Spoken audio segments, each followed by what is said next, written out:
قد كفاني علم ربي من سؤالي. الحمد للہ وکفا وسلام علی عبادہ الذین اصطفیٰ اما بعد.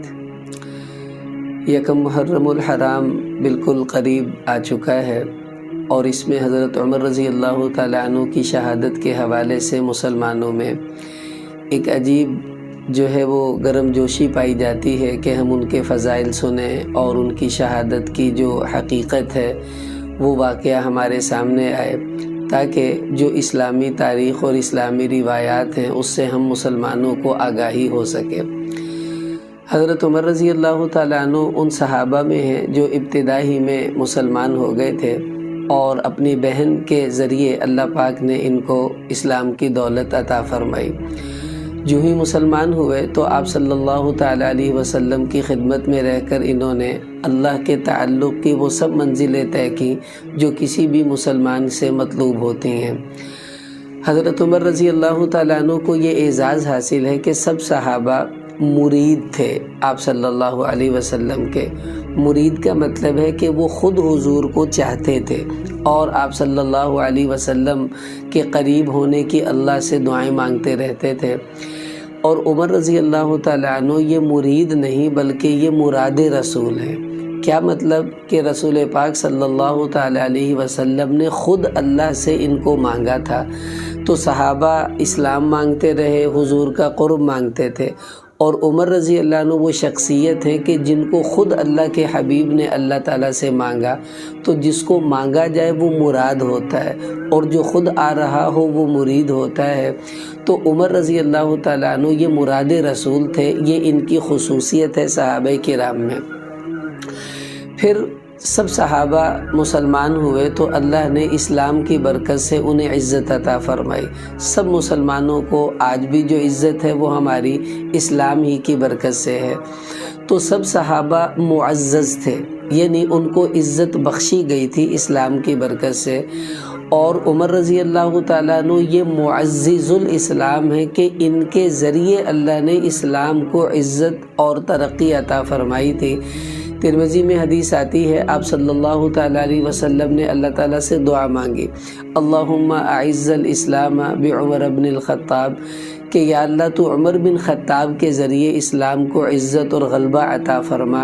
ادھر حضور نے دعا مانگی اور اسی کے چند دنوں کے بعد حضرت عمر رضی اللہ تعالیٰ عنہ مسلمان ہو گئے.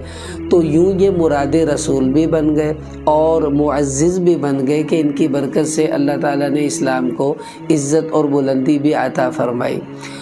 عمر رضی اللہ تعالیٰ عنہ یہ وہ صحابی ہیں جو مبشر بالجنہ ہیں، یعنی ان لوگوں میں ہیں جن کو دنیا ہی میں اللہ کے نبی صلی اللہ علیہ وسلم نے جنتی ہونے کی بشارت اور خوشخبری عنایت فرمائی تھی.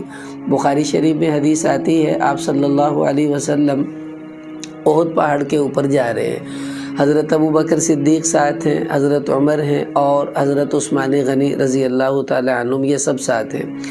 تو احد پہاڑ تھوڑا سا ہلا، آپ علیہ السلام نے اس پر اپنا پاؤں مارا اور فرمایا اثبت یا احد فانما علیک نبی و صدیق و شہیدان، کہ اے احد ذرا ٹھہر جا، سکون میں آ جا، تجھے پتہ ہے اس وقت تیرے اوپر ایک نبی ہے، ایک صدیق ہے اور 2 شہید ہیں. نبی تو خود حضور علیہ السلام تھے اور صدیق ابوبکر رضی اللہ تعالیٰ عنہ تھے، اور 2 شہیدوں میں ایک شہید حضرت عمر اور دوسرے حضرت عثمان رضی اللہ عنہما یہ تھے.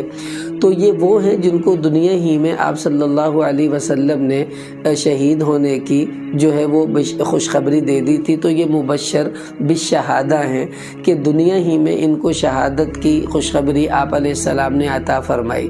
پھر بعد میں عمر رضی اللہ تعالیٰ عنہ نے خود بھی دعائیں مانگی، وہ آخر میں عرض کروں گا جب ان کی شہادت کا وقت آ جائے گا. تو مبشر بالشہادہ. اسی طرح حضرت عمر رضی اللہ تعالیٰ عنہ ان صحابہ میں ہیں جو مبشر بالجنہ ہیں، یعنی جن کو دنیا ہی میں آپ صلی اللہ علیہ وسلم نے جنتی ہونے کی بشارت اور خوشخبری بھی عطا فرما دی تھی. مسلم شریف میں روایت ہے، آپ علیہ السلام ایک باغ میں بیٹھے ہوئے ہیں تو ایک صحابی ساتھ تھے، تو باغ کے دروازے پر دستک ہوئی، 4 دیواری تھی باغ میں.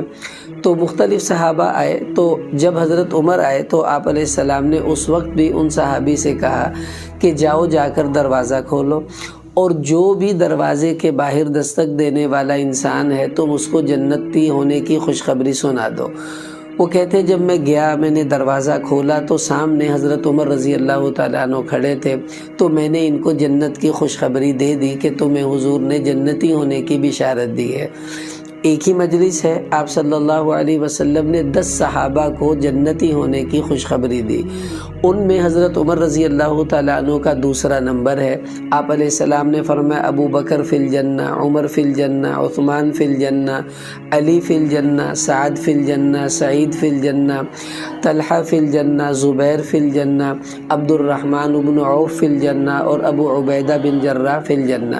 تو یہ سب 10 ٹاپ 10 صحابہ ہیں جن میں دوسرا نمبر حضرت عمر رضی اللہ تعالیٰ عنہ کا ہے کہ جن کو جنتی ہونے کی خوشخبری آپ علیہ السلام نے دنیا ہی میں عطا فرمائی۔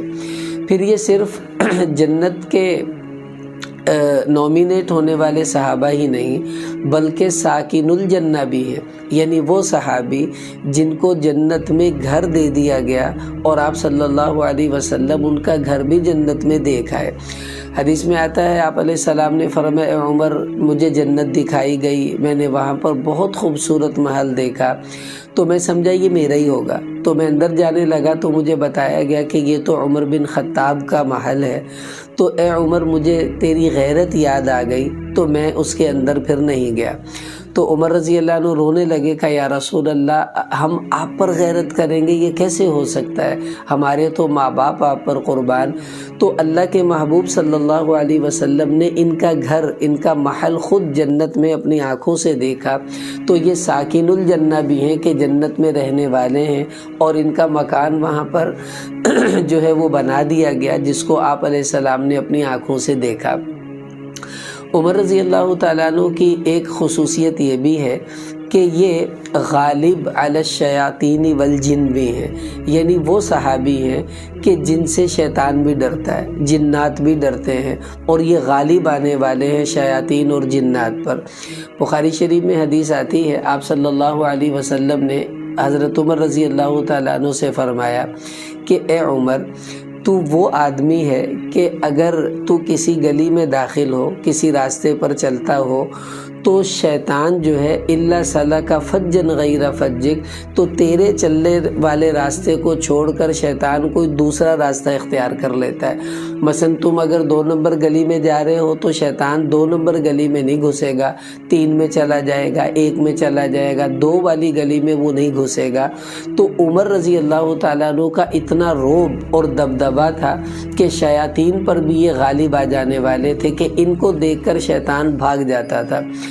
ایک بزرگ نے اس کی بڑی پیاری تعبیر کی، جو لفظ تھا الا سلک فجا غیر فجک، جو حدیث کا لفظ ہے، تو وہ فرماتے ہیں کہ اس کا سیدھا سیدھا ترجمہ اگر ہم یوں کر دیں کہ حضور نے فرمایا اے عمر جس مسلک پر، مسلک راستے کو کہتے ہیں، جس مسلک پر تو ہوگا شیطان وہ مسلک کبھی اختیار نہیں کرے گا، وہ اپنا مسلک تبدیل کر لے گا، کسی اور مسلک پر چلا جائے گا۔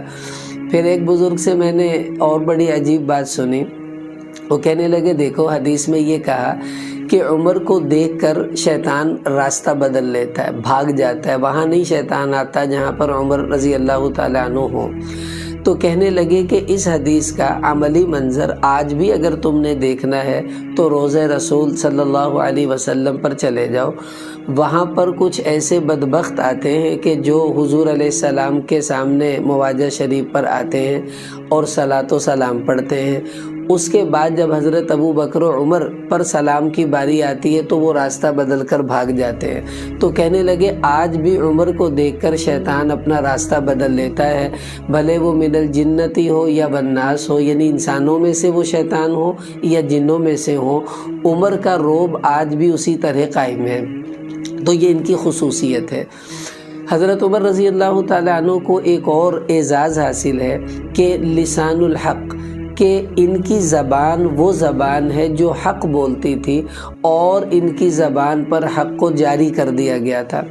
آپ صلی اللہ علیہ وسلم نے بہت سے مواقع پر حضرت عمر رضی اللہ تعالیٰ عنہ کی تائید فرمائی، اور صحابہ فرماتے ہیں کہ ان اللہ جعل الحق علی لسان عمر، کہ اللہ نے حق کو عمر رضی اللہ تعالیٰ عنہ کی زبان پر جاری فرما رکھا تھا، کہ ان کی زبان حق بات ہی کہتی تھی، نہ حق بات نہیں کہتی تھی، اور وہی بولتی تھی جو اللہ تعالیٰ کی مراد اور اللہ تعالیٰ کی منشا ہوا کرتی تھی۔ عمر رضی اللہ تعالیٰ عنہ کا ایک اور اعزاز ہے صحابہ میں کہ یہ محدث الامہ ہے۔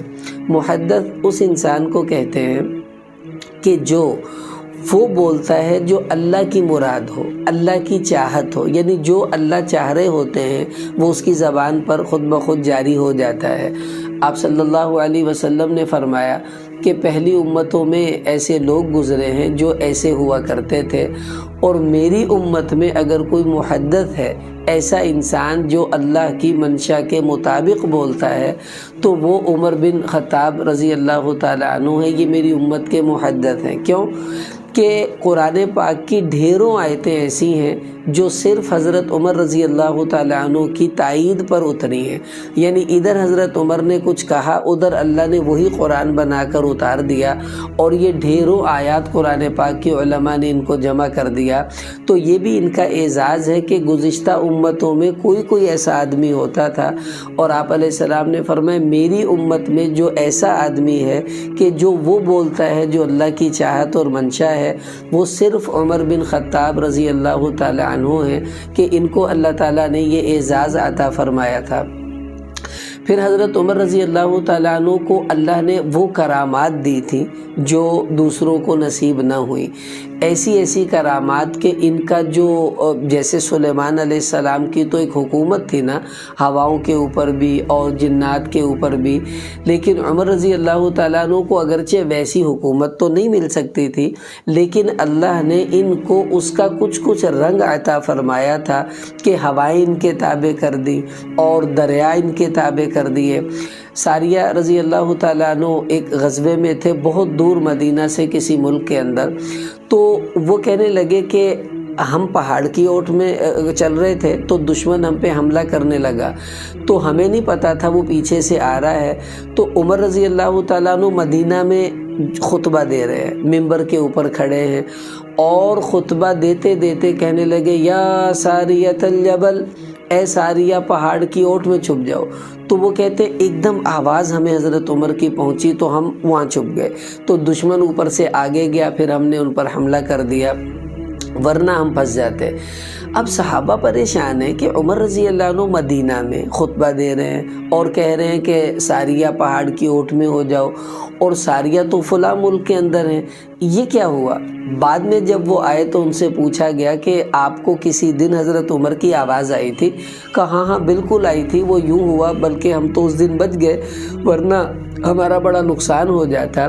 تو اللہ نے عمر رضی اللہ عنہ کو دیکھے دو یہاں خصوصیتیں ان کی ظاہر ہوئیں۔ ایک تو مدینہ میں بیٹھے بیٹھے سب پردے ہٹا کر اللہ نے ان کو دکھایا کہ ان پر حملہ ہو رہا ہے، پھر ان کی آواز کو اللہ نے ہوا کے ذریعے وہاں 1 سیکنڈ میں پہنچا دیا۔ جیسے ہم لوگ فون کرتے ہیں کسی بھی ملک میں تو ایک دم آواز ہماری وہاں پہنچ رہی ہوتی ہے، تو یوں عمر رضی اللہ تعالیٰ عنہ کو ہواؤں پر بھی اللہ نے تصرف عطا فرما دیا تھا کرامت کے طور پر، کہ جس میں اختیار اللہ ہی کا تھا، لیکن ان کو اللہ تعالیٰ نے وقتی طور پر یہ فضیلت عطا فرمائی۔ مصر فتح ہوا، وہاں ایک رواج یہ چلتا تھا کہ دریائے نیل جو تھا وہ خشک ہو جاتا تھا، اور جب تک کوئی لڑکی اس میں نہ ڈالی جاتی اس وقت تک وہ چلتا نہیں تھا۔ اب لوگوں نے کہا بھئی اب مسلمانوں کا غلبہ ہو گیا ہے تو لڑکی ڈالو گے تو پانی چلے گا۔ تو وہاں جو گورنر تھے عمرو بن عاص رضی اللہ عنہ، انہوں نے خط لکھا تو عمر کو کہ جی یہاں تو یہ سب چل رہا ہے، اب کیا کرنا ہے؟ عمر رضی اللہ تعالیٰ عنہ نے فرمایا تم نے اچھا کیا، لوگوں کو اس رسم بد سے منع کر دیا، میں خط بھیج رہا ہوں، میرا یہ خط تم دریا کے اندر ڈال دینا۔ اب وہ جب خط پڑھا گیا تو اس پر حضرت عمر رضی اللہ تعالیٰ عنہ نے یہ لکھا تھا کہ اے نیل دیکھ، اگر تو اپنی مرضی سے چلتا ہے تو ہمیں تیری کوئی ضرورت نہیں ہے، اگر تو اللہ کے حکم سے چلتا ہے تو ہم اللہ سے کہیں گے کہ اللہ تجھے چلنے کا حکم دے دے اور تو چلے۔ یہ حضرت عمر کا خط تھا جب اس دریا کے اندر ڈالا گیا۔ اب دیکھیں کمال یہ نہیں ہے کہ دریا چل پڑا، کمال یہ ہے کہ عمر رضی اللہ عنہ دریا کو خط لکھ رہے ہیں۔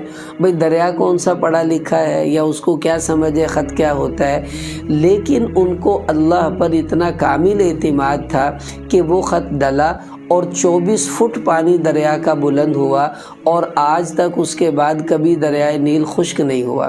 تو یہ عمر رضی اللہ تعالیٰ عنہ کو اللہ نے کرامت عطا فرمائی تھی کہ ہواؤں اور دریاؤں پر بھی اللہ نے ان کو تصرف کا وقتی طور پر بطور کرامت کے ایسا جو تھا وہ حق عطا فرمایا جو سب لوگوں نے اپنی آنکھوں سے اس زمانے میں دیکھا۔ یہ بڑی خوش قسمتی ہوتی ہے کہ ہمارے خواب میں یا کسی کے خواب میں رسول پاک صلی اللہ علیہ وسلم تشریف لائیں۔ لوگ کہتے ہیں دیکھو فلاں کو حضور کی زیارت ہوئی، اور وہ شخص کتنا خوش قسمت ہوگا جو خود حضور کے خواب میں آتا ہو اور آپ صلی اللہ علیہ وسلم اسے خواب میں دیکھ رہے ہوں۔ وہ کتنا خوش قسمت ہوگا کہ حضور علیہ السلام اس کو بتائیں کہ تم میرے خواب میں آئے اور یہ ہوا اور یہ ہوا۔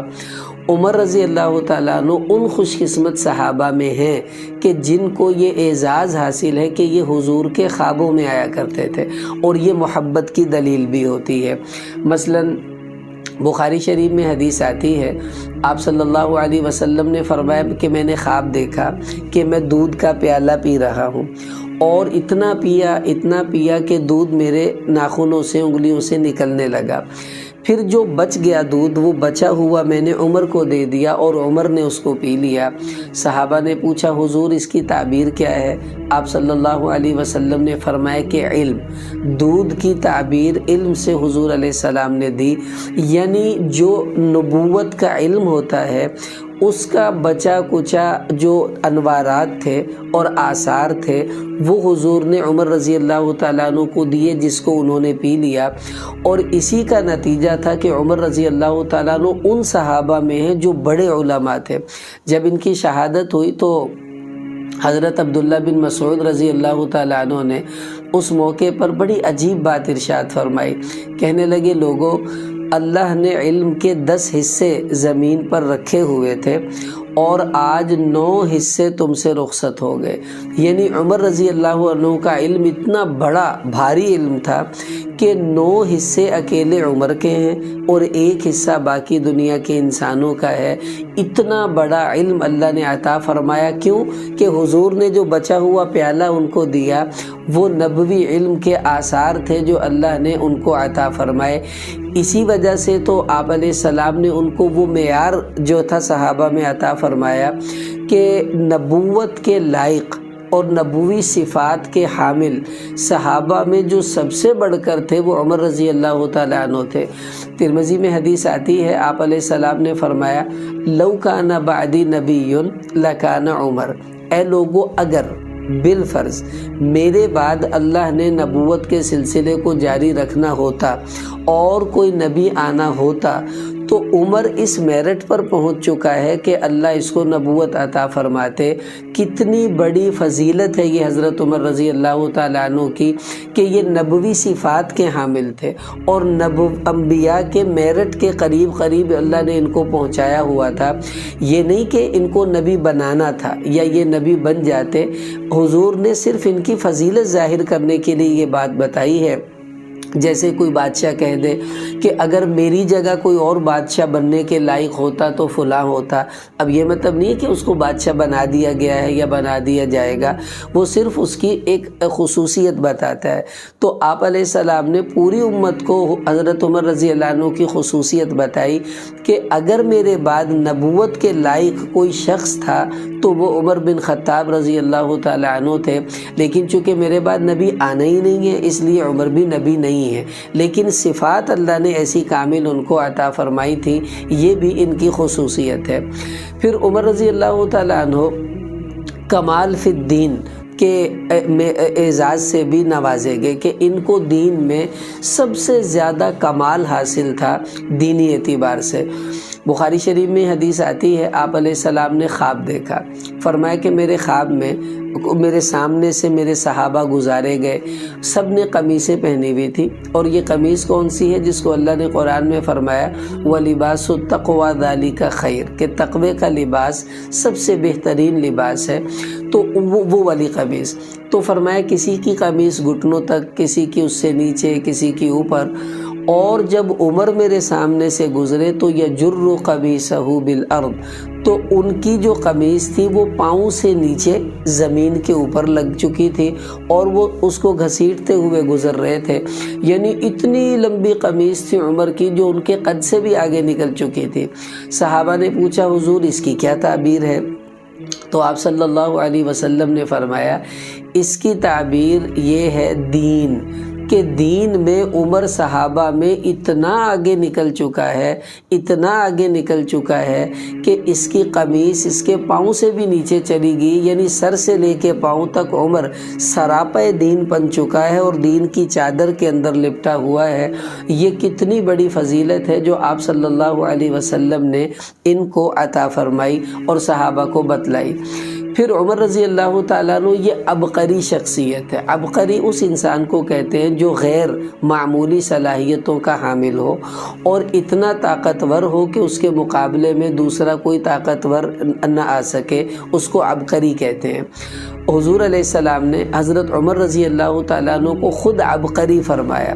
ترمذی میں روایت ہے، آپ علیہ السلام فرماتے ہیں کہ میں نے خواب دیکھا، تو خواب میں نے ایک کنواں دیکھا، اس میں نے دیکھا کہ ابو بکر ڈول نکال رہے تھے، اور اس میں خلافت کے حضور نے حالات بتائے، تو وہ ڈول نکالنے میں تھوڑے کمزور تھے، ڈول چھوٹا تھا، تھوڑے کمزور تھے۔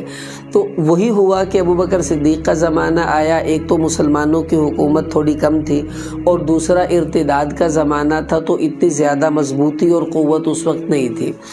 کا فرمایا کہ پھر میں نے دیکھا کہ جب عمر آئے تو وہ ڈول بڑا ہو گیا، اور لم ارى عبقریا، اور میں نے کبھی بھی عمر کے جیسا کوئی مضبوط عبقری انسان نہیں دیکھا جو ڈول کو اتنی مضبوطی سے نکال رہا ہو۔ اشارہ یہ تھا کہ عمر کے زمانے میں ایک تو مسلمانوں کی حکومت بڑھ جائے گی اور وہ 22 لاکھ مربع میل تک گئی، اور دوسرا یہ کہ عمر رضی اللہ عنہ مضبوطی سے نکال رہے ہیں تو ان کی حکومت میں مضبوطی بھی ہوگی، اور وہ اللہ تعالیٰ نے عطا فرمائی تھی۔ تو عمر رضی اللہ تعالیٰ عنہ ان صحابہ میں ہیں جن کو اللہ نے بہت ساری اولیات سے نوازا۔ اولیات کا کیا مطلب؟ بہت سے ایسے کام جو صرف حضرت عمر نے ان کی ابتدا کی ہے۔ مثلا پولیس کا نظام حضرت عمر نے قائم کیا، جیل سب سے پہلے حضرت عمر رضی اللہ عنہ کے زمانے میں بنائی گئی، یہ پورا نظام جیلوں کا، اور قیدیوں کے معاملات اور ان کی سزائیں، ان کا رہن سہن، یہ سب۔ ڈاک کا نظام حضرت عمر رضی اللہ عنہ کے زمانے میں بنا۔ پھر آبپاشی کا نظام، چونکہ فتوحات ہوئیں اور بہت سے علاقے مسلمانوں کے کنٹرول میں آئے، تو وہاں کھیتی باڑی کے لیے آبپاشی کے نظام کو بھی عمر رضی اللہ تعالیٰ عنہ نے جاری کیا۔ تو بہت سے ایسے کام تھے جو حضرت عمر رضی اللہ تعالیٰ عنہ سے شروع ہوئے اور آج تک وہ جاری ہیں اور لوگ ان سے نفع بھی اٹھا رہے ہیں۔ تو وہ تجربہ اور سوچ ساری حضرت عمر رضی اللہ تعالیٰ عنہ کی تھی۔ پھر انہوں نے 22 لاکھ مربع میل پر حکومت کی، اللہ تعالیٰ نے ان کو اتنی جو ہے وہ خصوصیات سے نوازا۔ چلتے چلاتے وہ وقت آیا کہ ہر انسان کا آخری وقت آ ہی جاتا ہے۔ عمر رضی اللہ تعالیٰ عنہ 63 برس کی عمر ہو چکی، تو حج کر کے واپس آئے، تو آتے آتے اللہ سے یہ دعا مانگنے لگے کہ یا اللہ میری حکومت بہت بڑھ چکی ہے، میں کمزور ہوں، مجھے ڈر لگتا ہے کہ کہیں اس حکومت کے معاملے میں مجھ سے کوئی غلطی نہ ہو جائے جو میری پکڑ کا سبب بنے، یا اللہ بس اب تو مجھے اپنے پاس بلا لے۔ پھر یہ اللہ سے یہ دعا مانگا کرتے تھے کہ اللہم انی اسألک شہادتا فی سبیلک و موتا فی بلد رسولک، کہ یا اللہ میں تجھ سے تیرے راستے کی شہادت بھی مانگتا ہوں اور یہ مانگتا ہوں کہ میری موت بھی مدینہ میں آئے، تیرے نبی کے شہر میں۔ اب صحابہ کہتے تھے یہ کیسی دعا مانگتے ہیں، کیونکہ شہادت کا مطلب ہے کہ کوئی کافر حضرت عمر کو قتل کرے گا تو تبھی شہید ہوں گے نا۔ اب ظاہر ہے باہر جنگ لڑیں گے، وہاں شہید ہوئے تو مدینہ لاش ان کی لے کر نہیں آئیں گے، کیونکہ یہ دستور نہیں تھا۔ اور مدینہ میں کوئی کافر ان کو شہید کرے یہ ہو نہیں سکتا، کیونکہ اتنی مضبوط حکومت ہے تو وہاں تو کسی کی جرت ہی نہیں ہوگی کہ ان پر حملہ کر دے۔ لیکن وہ یہی دعا مانگتے تھے کہ یا اللہ مجھے شہادت بھی دے اور موت بھی شہادت کے بعد میرا دفن اپنے نبی کے شہر میں ہو۔ پھر اللہ پاک نے عمر رضی اللہ عنہ کی دعا قبول کی۔ ہوا یہ کہ ایران فتح ہوا تو وہاں کا خزانے بھی آئے اور قیدی بھی آئے۔ ایران مجوسیوں کا ملک تھا، یہ لوگ آگ کی پوجا کرنے والے تھے مجوسی۔ تو عمر رضی اللہ تعالیٰ عنہ کا ایک بڑا اچھا قانون تھا کہ وہ مدینہ کے اندر کسی بالغ کافر کو نہیں رہنے دیتے تھے، یعنی جو کافر نابالغ ہوتے وہ تو رہتے، کام وام کرواتے مسلمان ان سے، لیکن جب وہ بالغ ہو جاتے تھے تو ان کو مدینہ کی بستی سے باہر نکال دیتے تھے، یہ ان کی عادت تھی۔ تو ایک مجوسی غلام تھا حضرت مغیرہ بن شعبہ رضی اللہ تعالیٰ عنہ کا، تو ابو موسیٰ اشعری رضی اللہ عنہ کا، تو مغیرہ بن شعبہ رضی اللہ تعالیٰ عنہ کا وہ غلام تھا، یعنی ان کے حصے میں آ گیا تھا اس فتح کے بعد۔ مجوسی تھا اور نام تھا اس کا ابو لؤلؤ فیروز، فیروز نام تھا، ابو لؤلؤ کنیت تھی۔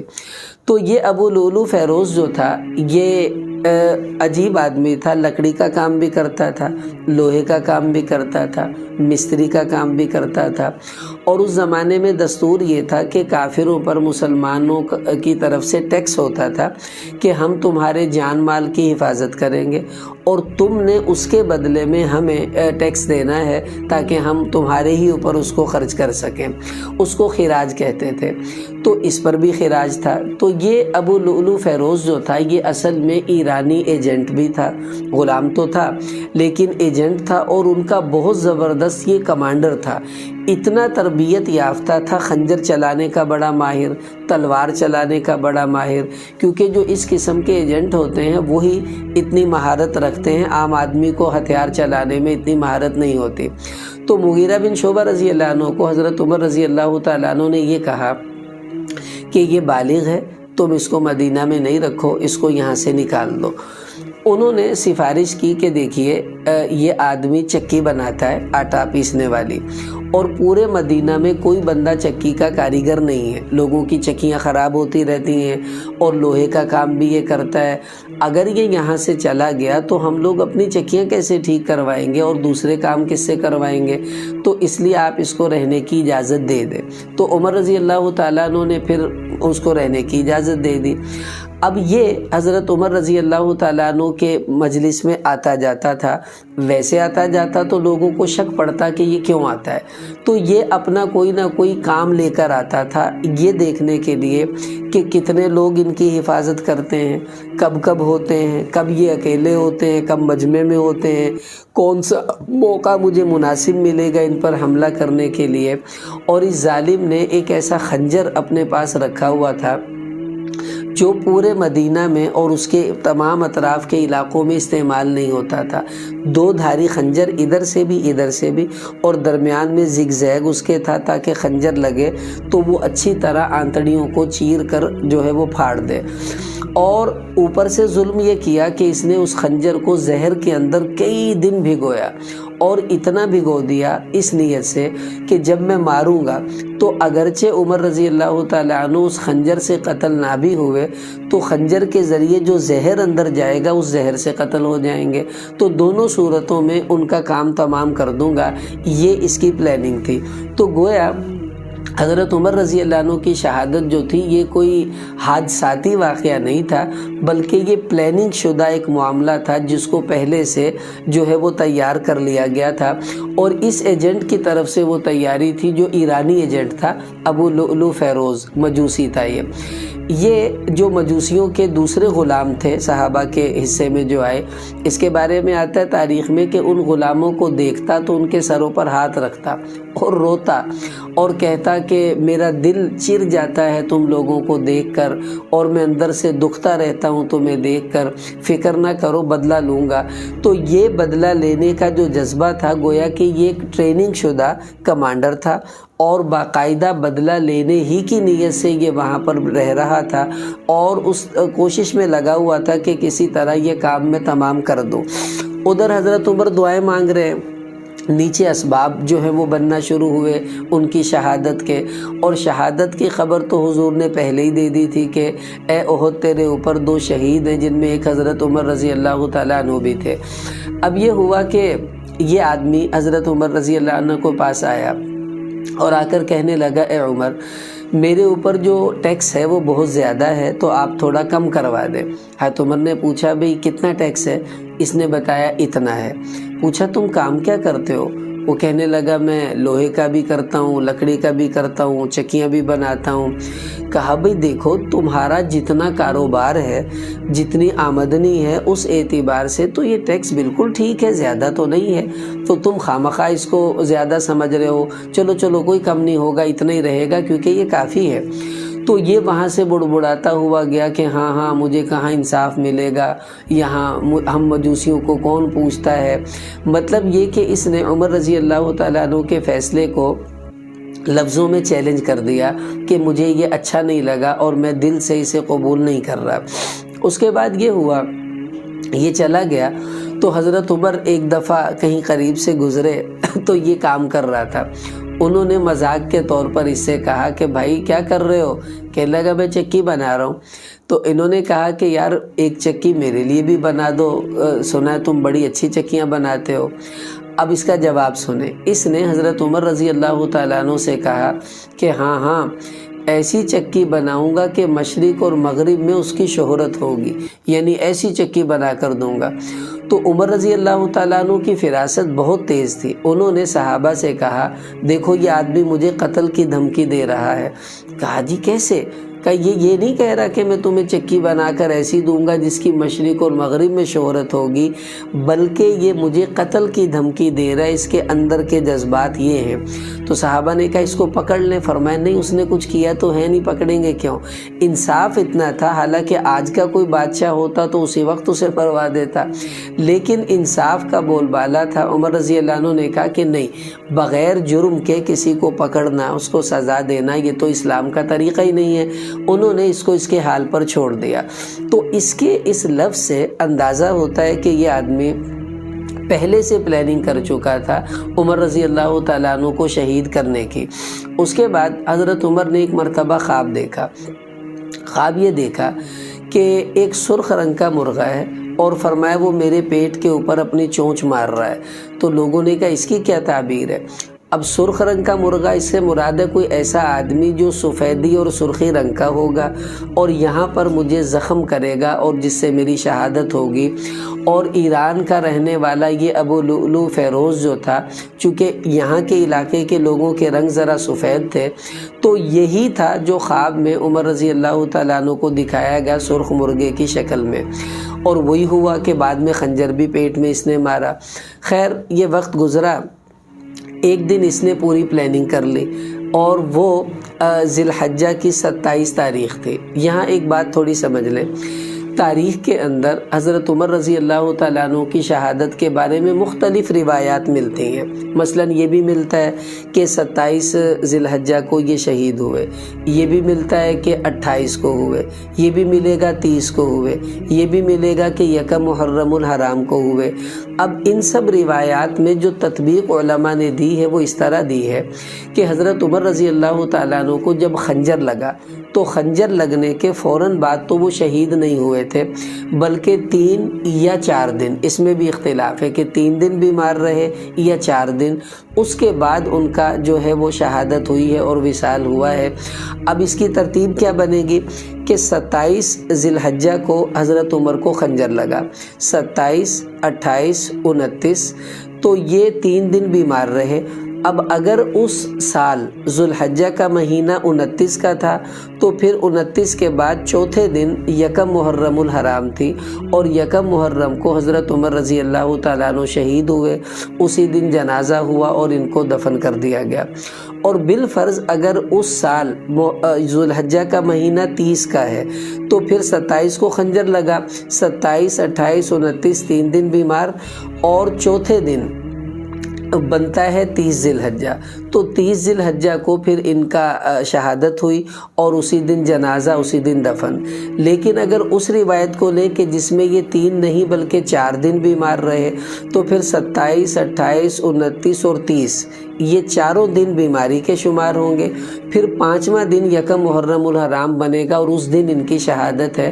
اور یہی زیادہ مشہور قول ہے، اسی کو علماء نے اختیار کیا ہے کہ حضرت عمر رضی اللہ تعالیٰ عنہ 27 ذی الحجہ کو زخمی ہوئے، 3 دن بیمار رہے، اور یکم محرم الحرام کو ان کی شہادت ہوئی اور اسی دن ان کو دفن کیا گیا۔ اب ہوا یہ کہ حضرت عمر نماز پڑھانے آتے تھے تمام مسجد نبوی کے اندر، تو 27 ذی الحجہ کو فجر کی نماز پڑھانے کے لیے یہ آئے۔ اب دیکھیں 10 ذی الحجہ کو حج ہوتا ہے وہاں مکہ میں، تو حج کر کے ابھی تازہ آئے تھے اور دعا بھی مانگتے آئے تھے کہ یا اللہ بس اب تو مجھے اپنے پاس بلا لے۔ کتنی جلدی اللہ تعالیٰ نے ان کی دعا کو قبول فرمایا کہ حج کے چند دنوں کے بعد ہی ان کو شہادت نصیب ہو گئی۔ اب یہ جب نماز پڑھانے کے لیے نکلے تو یہ ابو لؤلؤ فیروز جو تھا پہلے ہی آ کر ممبر کے پیچھے چھپ گیا۔ اب اس زمانے میں لائٹیں تو ہوتی نہیں تھی کہ مسجد میں بلب جل رہے ہوں، سب کوئی نظر آ رہے ہوں، بالکل اندھیرا گھپ ہوتا تھا، اور کہیں کوئی چراغ جلتا تو کونے پر جلا دیا جاتا، ورنہ وہ بھی نہیں۔ اور اسی اندھیرے میں جیسے ہمارے یہاں لوڈ شیڈنگ ہو جائے تو دائیں بائیں والا بندہ نظر نہیں آتا، تو ممبر کے پیچھے چھپا ہوا کسی کو کیا نظر آئے گا۔ تو عمر رضی اللہ تعالیٰ عنہ آئے، انہوں نے اللہ اکبر کہا، اور ابھی قرات شروع نہیں کی تھی کہ اس ظالم نے ممبر سے نکل کر حضرت عمر رضی اللہ تعالیٰ عنہ کے پیٹ میں خنجر گھونپ دیا، اور تیزی کے ساتھ 3-4 خنجر کے وار حضرت عمر رضی اللہ تعالیٰ عنہ پر کیے، جس سے وہ بالکل بے قابو ہو کر زمین پر گر گئے۔ چیخے نہیں، ورنہ چیختے تو پچھلے صحابہ کو پتہ چل جاتا۔ اب یہاں ایک عجیب منظر ہے، پوری تاریخ اسلامی میں ایسا منظر کہیں نہیں ملے گا کہ مسلمانوں نے اس طرح بھی نماز پڑھی ہے۔ اب دیکھیں ان کو خنجر لگے، نیچے گر گئے۔ ادھر پیچھے جو کھڑے ہوئے صحابہ تھے انہوں نے کہا بھی فجر کی نماز ہے، حضرت عمر قرات ہی نہیں کر رہے، نہ الحمدللہ کی آواز آ رہی ہے، نہ کچھ آگے پڑھنے کی آ رہی ہے۔ تو امام جب کوئی بھول جائے نماز میں تو سنت یہ ہے کہ مقتدی سبحان اللہ کہتے ہیں۔ اب پیچھے سے آوازیں آنی شروع ہو گئی، سبحان اللہ سبحان اللہ، یعنی وہ یاد کروا رہے کہ عمر اونچی قرات کرنی ہے، آپ آہستہ کیوں کر رہے ہیں۔ اب ان کو کیا پتا حضرت عمر کو تو خنجر لگ چکے ہیں، وہ نیچے گرے ہوئے ہیں، تو صرف اگلی صف والے اس کو دیکھ رہے تھے، منظر کو پیچھے والے نہیں۔ اب اگلی صف والوں نے بھی کیسا عجیب منظر ہے کہ نماز کسی نے نہیں توڑی۔ حضرت عمر ہوش میں ہیں، زخمی تھے لیکن ہوش میں تھے۔ انہوں نے پیچھے کھڑے عبد الرحمن بن عوف رضی اللہ عنہ کا ہاتھ پکڑ کر ان کو آگے کیا، اور عبد الرحمن بن عوف رضی اللہ عنہ نے مختصر 2 رکعتیں فجر کی جلدی جلدی پڑھائیں، اور کسی صحابی نے نماز نہیں توڑی۔ دیکھیں کیسی عجیب بات ہے، بندہ قتل ہو رہا ہے، عمر رضی اللہ تعالیٰ عنہ جیسا عظیم شخصیت زمین پر گر گئی ہیں، نہ انہوں نے پچھلوں نے نماز توڑی، نہ انہوں نے شور مچایا کہ یہ نماز توڑ دیں گے، اور اسی حالت میں مسلمانوں نے نماز مکمل کی۔ اب وہ نکلنا چاہتا تھا قتل کے بعد کہ اب میں نکل جاؤں، اس کو پتا تھا یہ نہیں بھی فی الحال قتل ہوئے تو زہر سے ہو جائیں گے، چونکہ خنجر میں زہر تو اس نے لگایا ہوا تھا۔ اب وہ نکلنے کی کوشش کرنے لگا، صحابہ کی صفیں اتنی مضبوط تھی اس کو راستہ نہیں ملا، تو اسی بے بسی کے عالم میں اس نے پھر کئی صحابہ پر حملے کیے، تقریباً 9 صحابہ کو اس نے زخمی کیا۔ اب دیکھیں اتنا وہ ماہر تھا خنجر چلانے کا کہ صحابہ اس کو پکڑنے کے لیے دوڑے ہیں، تو اس نے بیک وقت ادھر سب پر حملے کیے، 9 صحابہ کو زخمی کیا، جن میں سے 7 شہید بھی ہو گئے تھے، یا زیادہ زخمی ہوئے تو 9 شہید ہو گئے تھے۔ تو اتنے صحابہ شہید ہوئے ہیں، اور ادھر حضرت عمر رضی اللہ عنہ بھی بعد میں شہید ہو گئے ہیں۔ اس طرح اس نے ان کو زخمی کر دیا، اور ظاہر زہر بھی تھا خنجر میں۔ اب ایک صحابی نے پھر اس کے اوپر کپڑا پھینک دیا، اس کپڑا پھینکنے سے یہ تھوڑا یوں ہوا، تو انہوں نے کہا اب اس کو قابو کر لیں گے۔ اب اس نے دیکھا کہ یہ تو مجھے پکڑ لیں گے، اور میں ان کے ہاتھ آ گیا۔ دیکھیں جو ایجنٹ ہوتے ہیں نا، یہ اتنے قوم پرست ہوتے ہیں، ان کی ٹریننگ اور ان کی ذہن سازی اتنی کر دی جاتی ہے کہ یہ اپنی جان دینا تو قبول کر لیتے ہیں لیکن راز نہیں کھولتے۔ اب چونکہ اس کے پیچھے ایک بڑی سازش تھی کہ کس نے اس کو کہا، کس نے بھیجا، کس نے اس کی ساری جو ہے وہ یعنی اس سازش کو ہینڈل کیا، تو اب وہ راز تو کھلنے تھے بعد میں، تو اس ظالم نے کیا کیا، ابو لؤلؤ فیروز مجوسی نے وہی خنجر اپنی شہرک پر پھیر لیا اور خود بھی وہیں پر مر گیا۔ اب عمر رضی اللہ عنہ تو چونکہ ہوش میں تھے، تو انہوں نے فرمایا اے ابن عباس میرا قاتل کون ہے، مطلب یہ کہ کس نے مجھ پر حملہ کیا؟ تو انہوں نے کہا کہ جی وہی مجوسی ہے۔ فرمایا اچھا وہی کاریگر؟ کا جی ہاں۔ فرمایا الحمدللہ میرے خون سے کسی مسلمان کا ہاتھ رنگین نہیں ہوا، اللہ تعالیٰ نے کافر ہی کے ہاتھوں میں مجھے جو ہے وہ شہادت کی موت عطا فرمائی۔ اب حضرت عمر کی دعا سچی ہو گئی کہ شہادت بھی مل گئی اور کافر ہی کے ہاتھوں ان کو زخمی ہوئے وہ، اور وہیں مدینہ میں اللہ نے وصال دیا، وہیں پر دفن بھی ہوئے۔ اب 3 دن بیماری میں حضرت عمر کے گزرے۔ وہ کیسے تھے کہ ان کو دودھ پلایا جاتا چمچ سے، تو وہ دودھ نیچے جہاں زخم تھا پیٹ میں وہاں سے نکل کر باہر آ جاتا تھا۔ جب حکامہ نے یہ دیکھا، طبیبوں نے، کہ یہ حالت ہے، انہوں نے کہا جی اب ان کی کوئی بچنے کی صورت نہیں، کیونکہ اس زمانے میں ایسی سرجری تو نہیں ہوتی تھی نا، آپریشن کیا اور جناب اس طرح ہو گیا، اسٹیچنگ وچنگ یہ کچھ نہیں ہوتا تھا، تو وہ بے بسی کا عالم تھا۔ تو 3 دن حضرت عمر بے ہوش رہتے۔ تو جب نماز کا وقت آتا تو ان کے کان میں کہا جاتا الصلاۃ، کہ نماز کا وقت ہو گیا، فوراً آنکھ کھول دیتے، بے ہوشی میں ہوتے لیکن آنکھ کھول دیتے اور کہتے ہاں ہاں جو نماز نہ پڑھے اس کا دین میں کوئی حصہ نہیں ہے۔ اتنی بے ہوشی زخم کی حالت میں خون رس رہا ہے اور نماز نہیں چھوڑ رہے، نماز پڑھ رہے ہیں، یہ کتنا بڑا سبق ہے ہمارے لیے۔ پھر یہ ہوا، یکم محرم الحرام آ گئی، عمر رضی اللہ عنہ کی طبیعت زیادہ خراب ہوئی، خون زیادہ بہنے لگا۔ اپنے بیٹے عبداللہ بن عمر سے کہا کہ جاؤ سیدہ عائشہ رضی اللہ تعالیٰ عنہ کے پاس جا کر ان سے پوچھو کہ عمر کہہ رہے ہیں کہ میری خواہش ہے کہ میں حضور کے پہلو میں دفن ہو جاؤں اور آپ مجھے اجازت دے دیں، کیونکہ وہ حضرت عائشہ کا گھر تھا، ظاہر ہے ان کی مرضی کے بغیر تو وہاں کسی کی قبر بن نہیں سکتی تھی، تو ایک حضور کی تھی، دوسری ان کے والد ابو بکر صدیق کی تھی۔ تو کہا کہ اگر وہ مجھے اجازت دے دے تو یہ میری خواہش ہے۔ انہوں نے بات کی تو عائشہ رضی اللہ تعالیٰ عنہ نے فرمایا کہ وہ جگہ تو میں نے اپنے لیے رکھی ہوئی تھی، لیکن عمر نے مجھ سے بہت احسانات کیے اور بڑا اچھا معاملہ کیا، تو میں وہ جگہ عمر کو وقف کرتی ہوں، وہ وہاں اپنی قبر بنا لے۔ اب انصاف دیکھیں، اپنے بچے سے کہا بیٹا اب تو انہوں نے اجازت دے دی ہے، لیکن جب میں مر جاؤں پھر جانا۔ ہو سکتا ہے انہوں نے اس لیے دے دی ہو کہ ابھی میں امیر المومنین ہوں اور میرا روب کی وجہ سے دے دی ہو، بعد میں پوچھنا، اگر وہ کہہ دیں تو دفن کرنا، ورنہ عام مسلمانوں کے قبرستان میں مجھے دفنا دینا۔ پھر انتقال کا وقت قریب آیا تو اپنے بیٹے سے کہا میرا سر زمین پر رکھ دو، گود میں تھا، انہوں نے زمین پر رکھا، تو ایسے ایسے کر کے اپنے چہرے پر مٹی لگائی اور فرمایا ویل لک یا عمر ان لم یغفر لک ربک، اے عمر اگر تیرے رب نے تجھے معاف نہ کیا تو تو ہلاک ہو جائے گا۔ یعنی اپنے آپ سے ایسے بدگمان ہے مرتے وقت، حالانکہ جنتی ہونے کی خوشخبریاں مل چکی ہیں۔ اس کے بعد جب ان کا وصال ہو گیا تو پھر حضرت صہیب رضی اللہ تعالیٰ عنہ نے ان کا جنازہ پڑھایا اور آپ صلی اللہ علیہ وسلم کے پہلو میں حضرت عمر رضی اللہ تعالیٰ عنہ کو دفن کر دیا گیا۔ اب دیکھیں یہ بھی عمر رضی اللہ عنہ کی ایک فضیلت ہے کہ یہ حضور کے یار مزار بھی ہیں، کہ پوری زندگی حضور کے ساتھ گزاری اور مرنے کے بعد بھی حضور کا ساتھ نہیں چھوڑا، آج بھی حضور کے ساتھ ہیں۔ اور یہ بھی اعزاز حاصل ہے کہ قیامت والے دن حضرت عمر 3 نمبر پر دنیا پوری میں سے، قبر میں سے نکلیں گے۔ ترمذی میں حدیث ہے، آپ علیہ السلام نے فرمایا کہ سب سے پہلے میں اپنی قبر سے قیامت والے دن نکلوں گا، پھر ابو بکر نکلیں گے، پھر عمر نکلیں گے، اور ہم تینوں اکٹھے ہو کر جنت البقیع جائیں گے، وہاں کے قبرستان والوں کا انتظار کریں گے۔